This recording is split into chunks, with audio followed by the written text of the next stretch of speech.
The following episode was brought to you and sponsored by Planet TV Studios.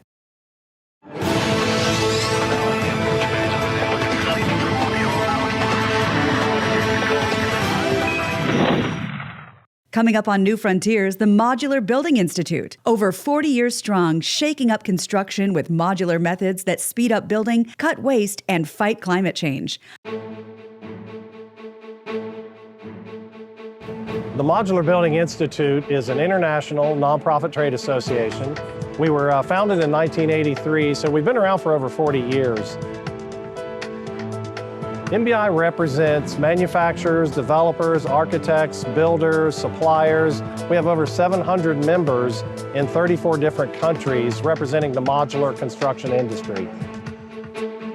If a modular project is executed properly, when that foundation system is ready for a building to be constructed atop it, it's coming in prefabricated modules. Instead of having a 20,000 square foot building get framed and insulated and having the systems installed on site and taking 6 to 9 months, you may get to that period of time in 60 days. It's really just a matter of taking the exact same materials, the exact same scopes of work that are done in a conventional project and doing them in the controlled environment of a manufacturing facility so that you can run that construction work stream at the same time as you're developing the site. We have a lot of labor shortages around the country. We have high costs of labor. And so what I think we're seeing with the conventional construction methodology is that there are a lot of clients who have become very frustrated by that process. Projects are taking a lot longer than they used to. They're costing a lot more than they used to, and they're very unpredictable. So I think the predictability that the modular delivery system brings to the client is very attractive. Building in a controlled environment in the factory is a huge advantage. Most of the buildings that we build are constructed off-site inside of a factory. So there's no weather damage, no theft. Big component of what we do is speed to market. While we're doing the site work, then you're also building the building off-site, and it's not uncommon for us to deliver a building 20 or 30,000 square feet, have it set in less than 2 weeks, and finish just a couple months later. Some of the key markets for MBI members are multifamily projects, educational facilities, healthcare facilities. We have members building retail, quick serve restaurants, office space. I think commercial modular construction is most impactful now on addressing our housing crisis that we have. Not only the affordable housing crisis, but we're looking at areas that have been hit by disasters. We just got done installing recently some units, housing units in Hawaii as a response to the Lahaina fires. So emergency response and rapid housing deployment, that's permanent quality housing. And even FEMA has been adopting the modular technology in some of the permanent response, not just temporary relocatable structures. We participate in an education space where there is often a quick burn between knowing that there is a facility need and needing that facility for students, teachers, administrators. And that need just can't be met through conventional construction methods. So I think as the industry realizes what areas, whether it be education, disaster relief, educating the end user on the capabilities of the industry more broadly, and how we can put those pieces in place quick to meet needs. I think that our industry is uniquely qualified to do that. So MBI has a huge impact on our industry, in my opinion, on two major fronts. One is sort of education, advocacy, PR marketing, right? They are the voice of the industry to owners, to architects, to developers. They do a wonderful job of sort of educating the non-modular public about what modular building systems can be.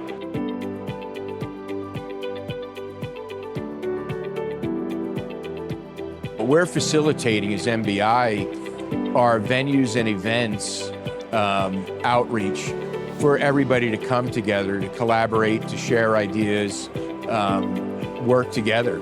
This event itself is just proof of the growth in the interest in modular construction, and that's due a lot to what MBI does with education, with outreach. We're looking at an evolution of the construction industry from on-site traditional built to a more predictable, more advanced, more systematic, industrialized way to build. And that is more appealing to young people. There's more technology involved. We're building in a more sustainable manner. So I think we're really changing not just modular construction, but construction overall.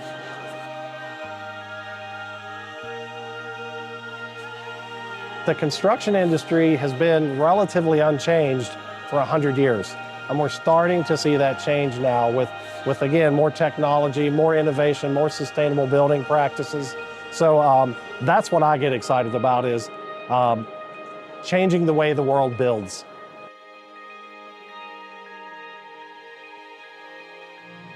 I think that there's going to come a time, not too distant future, where instead of asking the question, is modular a good solution for my project or the right solution for my project, I think there will be a tipping point where most projects are modular. Instead of asking, why is modular the right solution, I think the question eventually will become, why not modular?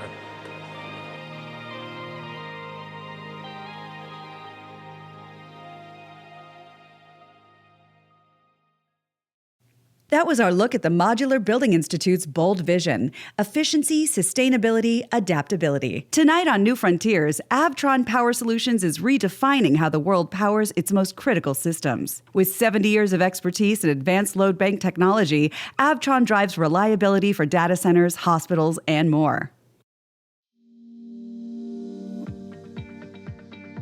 Avtron has been around for 70 years and is well recognized in the industrial market, data center, utilities, anywhere critical power is needed. What we're seeing in the industry is that the data center market is really in this paradigm shift right now and changing drastically with the introduction with AI into the space.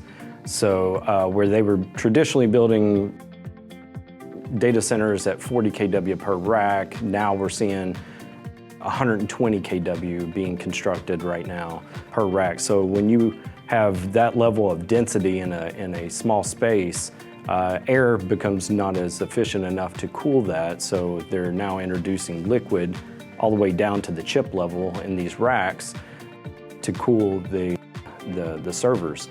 With that being said, to be able to commission that, we needed to be able to produce a liquid-cooled load bank. With our history of Avtron, we built air-cooled for over 70 years, so having to shift and build a liquid-cooled was quite a challenge in a short amount of time. BGIS Critical Solutions Group, our core business is commissioning of data centers. We provide services from design to quality assurance to functional testing and integrated systems testing. The majority of that testing is a validation that the equipment meets the design intent and reliability that the customer requires. Since data centers are measured on capacity, it requires us to perform all of these functional tests at design rated load. From the beginning to the end of the commissioning process, we're using load banks to test every piece of equipment in the data center. So Avtron was approached by a customer needing 120 liquid-cooled load banks for commissioning their data center by Q1 of 2025.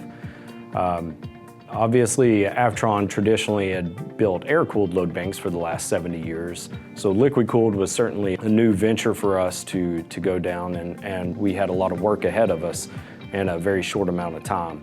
But I think, when I look at our customers, they trust in Avtron because we're the industry leader in the market, and we build an incredible product, have a great engineering team, focused on innovation. So who better to partner with than Avtron? So we got to work, and I'm happy to say that we were able to launch in Q1 and deliver 120 liquid-cooled load banks.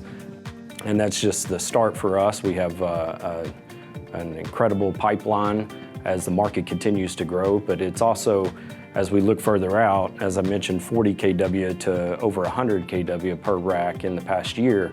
They're already doing designs up to 300 kW per rack that are going to be in construction in the near future. And there's plans even to get to up to 1,000 kW per rack by 2030. So there's a lot of changes for Avtron, for us to be agile and to innovate and make sure that we're staying ahead of the curve.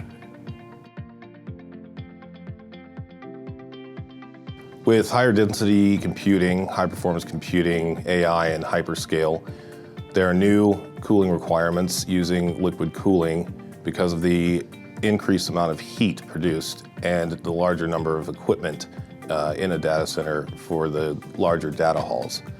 Avtron load banks, particularly the liquid-cooled solution, impacts us by allowing us to test multiple cooling units that require a heat load from liquid. As the size of data centers grow, we need to be able to scale when we test the design of them. With the networkability and scalability of the liquid-cooled load banks, we can put nearly 100 megawatts of load in one room and control it from a keystroke. That enables us to test larger and larger data halls for heat load and more equipment as we deliver larger packages of data center capacity. We've made significant CapEx investments, starting with our facility in Reynosa, Mexico, where we have tripled the size there compared to where we were at 2 years ago. We've also doubled the size of our footprint in Cleveland, Ohio, and we're in the process of signing the lease on a second facility in the UK. For me, it comes down to Avtron's investment in its people, capacity, and innovation. We're bullish about investing in our people and going out and hiring the correct talent that we need as this market is evolving. But we're also increasing capacities like never before. In the past 2 years, I think we've quadrupled our capacity at Avtron to be able to meet and keep up with the growth of the market.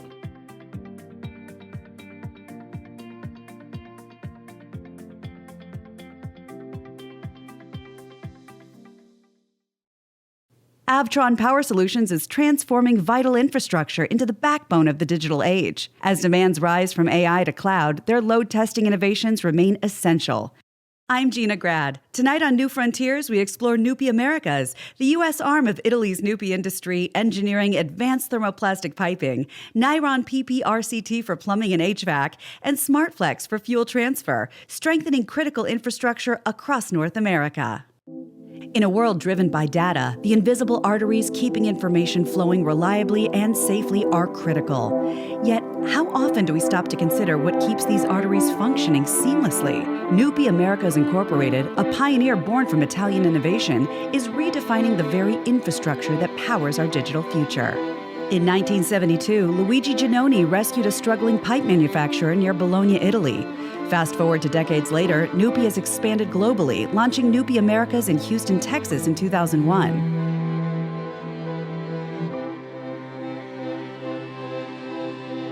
Nupi Americas was founded in 2001 with the goal of bringing more than 30 years of Nupi's experience in piping systems to the US market. At first, in 2001, we had only one warehouse in Houston, Texas. Then in 2016, we expanded to our second facility in South Carolina, where we now extrude pipe and fabricate fittings.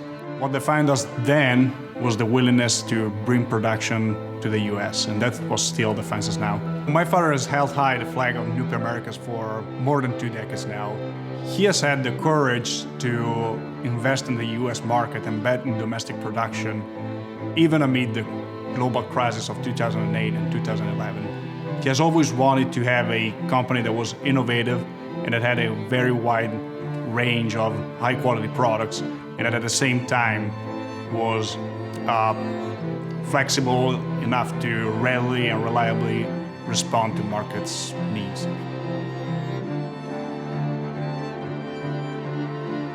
To meet the rigorous demands of data centers, Nupi America has developed Nyron, a revolutionary piping system. Today, Nyron pipes not only surpass metal alternatives, but redefine sustainability in data centers. Data centers are going to continue to be built as data is becoming essential to everyday life, especially as artificial intelligence is becoming intertwined with everything we do. So data centers will be built at a faster pace and with bigger facilities. More and more customers are becoming aware that it's essential to have materials that are inert to water and are energy efficient and provide efficient installations. We had to address reliability in extreme conditions. No leaks, no corrosion, and no downtime. Nyron is completely resistant to the effects of water and in fact repels water from its surface. So it completely eliminates corrosion from the equation. It is also a self-insulating material, making it more energy efficient than traditional metallic materials. So it delivers better, more effective cooling to the facilities. Nupi is known as an innovator. We've developed innovative ways to join the product, improve flow and energy efficiency. We've also made improvements to the materials themselves. This allows for a quicker, more cost-effective installation. We back the product with an innovative, lengthy warranty that is the best in the industry.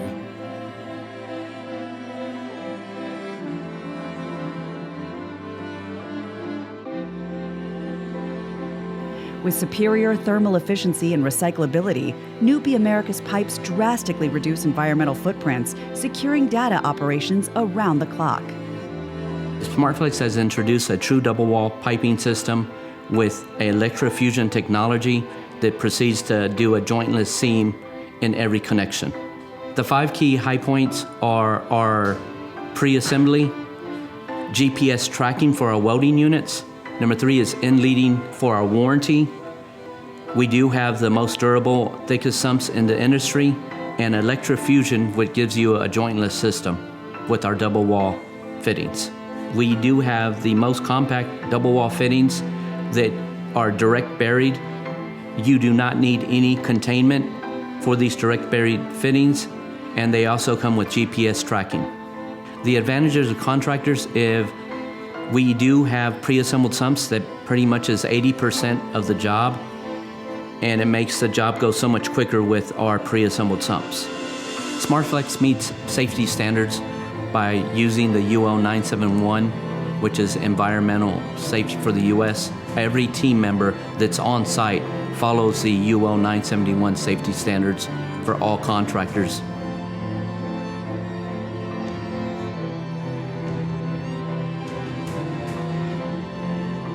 It is in Nupi's DNA to be innovative and efficient in order to deliver quickly, cost-effectively, and on time. We keep reinvesting into the US market in order to improve and make more efficient our domestic production. Data centers are the silent giants powering our digital lives. And thanks to companies like Nupi Americas, our digital future is safer and more sustainable than ever.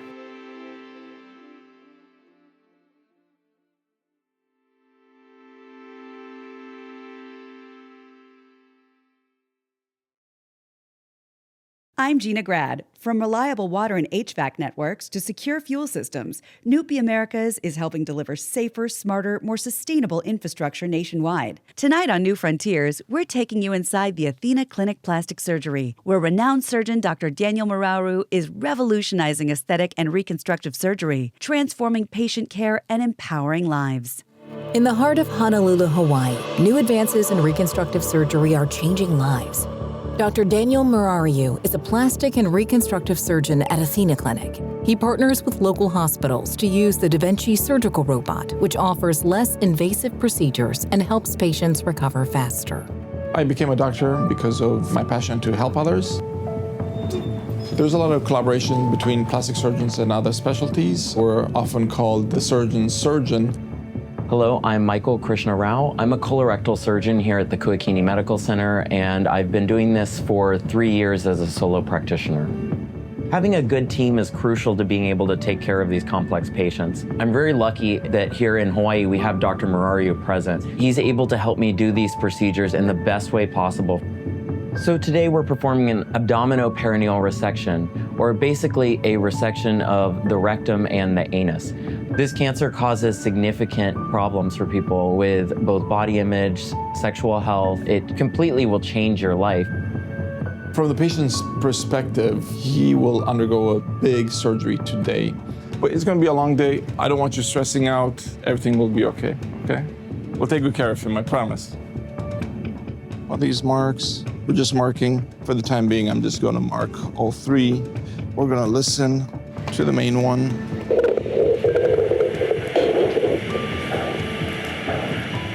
And it sounds great. Once we're going to be intra-abdominal, the gas is going to expand the superficial layer. So we're going to be able to elevate the muscle from the inside safely. The surgery is going to be a little bit more extensive, where the patient is having a large part of their colon removed. They're going to have an endostomy that's going to be brought out. Traditionally, we do the reconstruction via an open, large incision to take the skin, fat, muscle called VRAM flap. This time it's being done with the robot, and I'm the first surgeon to use the robot to do this type of surgery. The robot allows us to make very small incisions to be able to gain access to the intra-abdominal contents. Once we're inside the abdomen, what we do is we raise the posterior rectus sheath. It's a layer underneath the muscle. Then we're able to dissect the muscle off the abdominal wall. And then we're able to place the muscle with the overlying skin into the pelvis. The opening where the anus used to be needs to be closed up using fresh skin that's not radiated to combat the effects of radiation. By working from inside the body, they reduce scarring and shorten hospital stays. Patients often return to normal activities sooner with fewer complications. Traditionally, this surgery was performed with a large incision into the abdomen. In modern times, we've been able to use the robot to do these surgeries through very small incisions or small cut surgery. We're able to do a more precise dissection in the pelvic area, which helps prevent post-operative complications. It has 3D magnification, so you're able to see everything very clear. It allows us to do movements with the instruments that would actually be very hard to do. It takes away the tremor that we can normally transmit during open surgery, so that improves the way we're able to do surgery because we're going to be a little bit more precise. From transforming rectal cancer care with cutting-edge robotics, we now turn to a different challenge: breast reconstruction after cancer. My name is Peter Deptula, and I'm a plastic and reconstructive surgeon based here in Honolulu, Hawaii. Today, we're going to be focusing on reconstruction after breast cancer. And we will be performing a breast reconstruction with the deep inferior epigastric perforator flaps, the gold standard for reconstructing the breast from patients' own tissues. This is the second type of case that I use the robot to harvest a flap. It's basically harvesting tissue, skin, fat with the artery and vein below the belly button and reconnecting it to the chest wall vessels. Today's patient has a history of breast cancer and underwent prior mastectomies. At the time of her mastectomies, we placed a tissue expander to help manage the skin. And today we're going for a second stage reconstruction where we exchange the tissue expanders for tissues from the abdomen. So we're reconstructing her breasts, not with implants, but with her own tissues. Well, these surgeries are a little bit more complicated, and it does require a team approach. 2 attending surgeons to harvest the chest vessels in preparation to accept the tissues from the abdomen, while the other surgeon is at the abdomen raising up the abdominal flaps and preserving the tiny blood vessels that will reconnect later in the surgery. In order to get the artery and vein, we have to go through the fascia, the muscle, and potentially some nerves to reach the pedicle of the artery and vein. If we use the robot, we'll be going through the abdomen and we just dissect one layer and we find the artery and vein. Therefore, we have a much smaller fascial incision and we see less risk of hernia. We see less chances of bulging. In March of 2020, I was given a breast cancer diagnosis. The only option given to me at that time for reconstruction was breast implants. They said any of the other autologous flaps and things were not an option, just that it would be too invasive, it was too risky. That was really the only option I had. During that time, I moved to Hawaii, and there was no one in Hawaii that did any kind of reconstruction for years. Thankfully, Dr. Murariu and Dr. Deptula finally moved to Hawaii, and so I was finally able to get the surgery done this past summer. And I can't tell you enough how much my quality of life has changed getting my breast implants out. Being able to offer it to patients is important because we've been doing this procedure for 30 years now. But over time, we have seen that, well, maybe it's not so benign as we think it is. Many surgeons have been looking, how do we minimize the impact on the donor site? There are different techniques to do that, but none of them are quite as impactful as the robot. Here in Honolulu, Hawaii, modern medicine continues to redefine what is possible for people everywhere, proving that the truest measure of progress lies in our capacity to elevate the lives we touch. That's our look at the pioneering work of Dr. Daniel Murariu at the Athena Clinic Plastic Surgery in Honolulu, Hawaii. I'm Gina Grad. Join us next time as New Frontiers continues uncovering breakthroughs shaping our world. I'm Gina Grad, and this has been New Frontiers, where technology meets the future.